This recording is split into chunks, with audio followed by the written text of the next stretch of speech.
born on autopilot. Before I touch dirt or kill y'all with kindness, I kill ya, my natural persona. And squat, loaded carries, and maybe and I think you should do Turkish get-ups. If you have all those movements locked in, and you're not asymmetrical, and you need to do something ballistic, that's when I would start talking about doing the snatch and clean. The issue is that I'm sure you have a listener who's never done a partial squat, a quarter squat in their whole life, and they're going to hear Olympic lifts and start throwing weights over their head and dive into the ground. You have to make sure you master the hinge movement. You have to master, not even master. You have to do the hinge and squat before you start, at some low level. You should have. I tell people this all the time. We have this thing called the hardstyle kettlebell certification. Yep. And we do swings, goblet squat, and get-ups. And if I say, if you can't do those three, and you tell me you want to play in the NFL or you want to be some kind of ninja SWAT guy that flies, but you can't do a swing, think that through. So I just wanted to say, for the record, I really am glad you're doing the Olympic lifts, but there are people out there listening who think that I said grandma should be snatching on her first day in the gym. It should be her second day in the gym. Thank you. Perfect. Grandma, if you're watching, don't try doing the snatch. So on the first day. On the first day. Day 2, go crazy. So let me ask you one last question, because I know our time is limited. One of the lifts that you favor, and it was really influenced to me from Pavel, and I remember Louis Simmons talking about this a long time ago, is the Zercher squat. And I love that lift, and I actually, this was before this previous injury, I had injured my back, and I was finishing up my final year teaching with a torn meniscus from like Thanksgiving all the way through June, and Pavel had, my back was spasming, I was always getting hurt from rack pulls or squats. He said, do Zerchers. I did Zerchers leading up to about a day and a half prior to surgery, heavy triples with over 300 pounds. I found that this to be just one of the best exercises, not just lower body, full body, abs, and it just, we've never had any issues with it. Well, do you have any quick thoughts on the Zercher squat? I love that lift. I would just like to add, okay, so you're going to have people who, for whatever reason, don't want to put that elbow move. Double kettlebell front squats. Yep. It's kind of a dumbed down Zercher.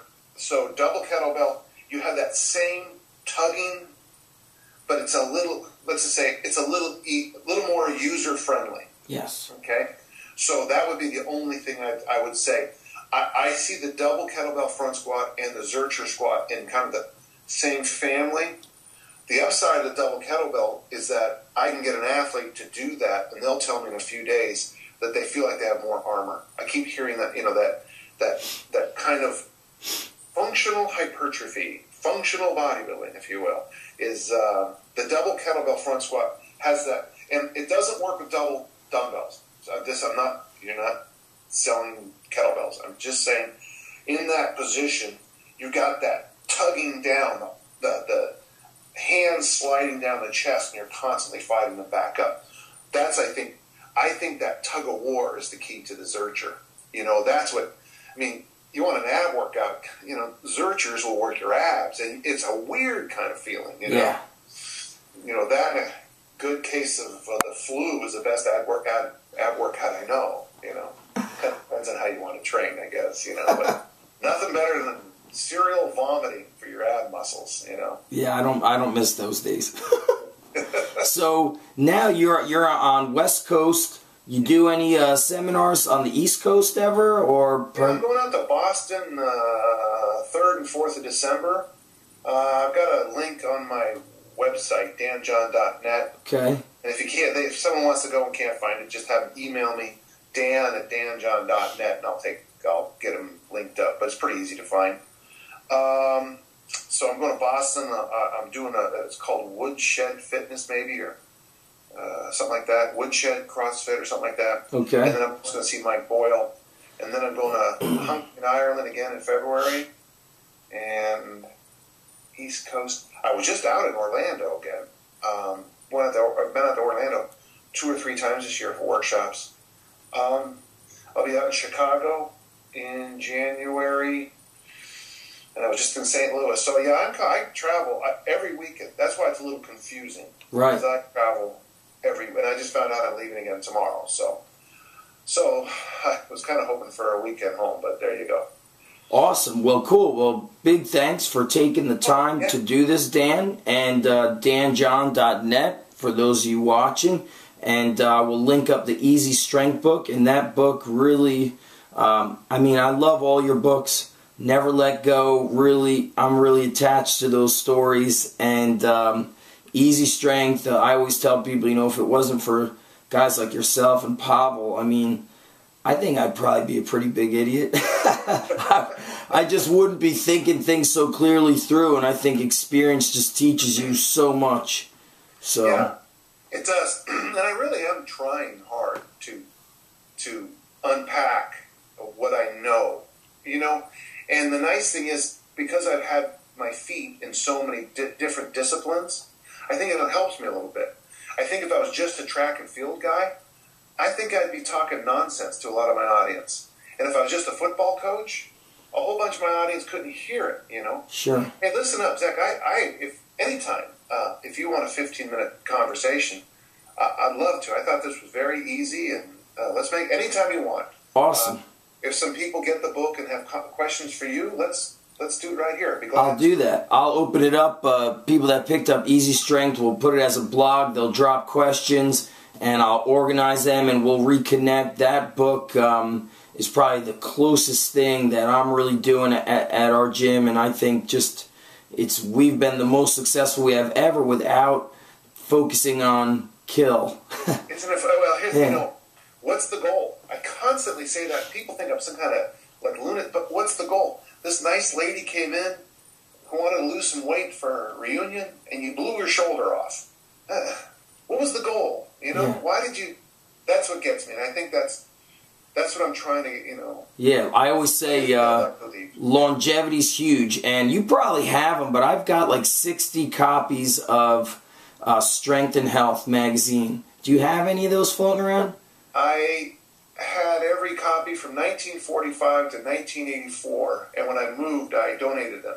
All right. Well, if you're ever dying to see some of those, I've got them, and I think those guys had it right, They did the Olympic lifts, the powerlifts, they bodybuild and gymnastics, and it was amazing.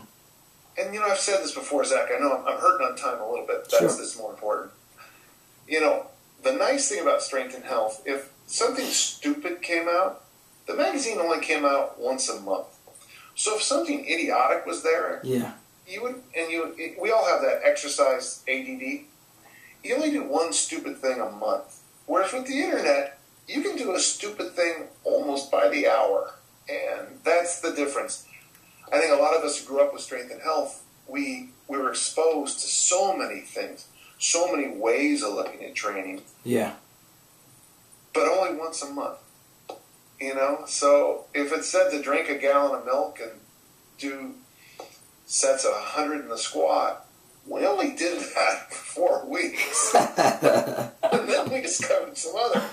Yeah. And we did yoga, yoga and bodybuilding for 4 weeks. And then we did, high pulls to a stick for 4 weeks.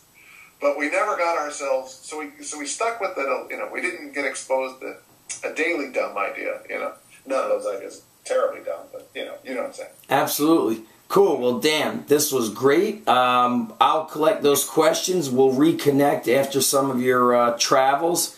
And wherever you're heading off to, have a great trip. Thank you so much. We'll talk soon. Okay? All right, Dan. Thanks a lot, brother. Take care. Bye-bye.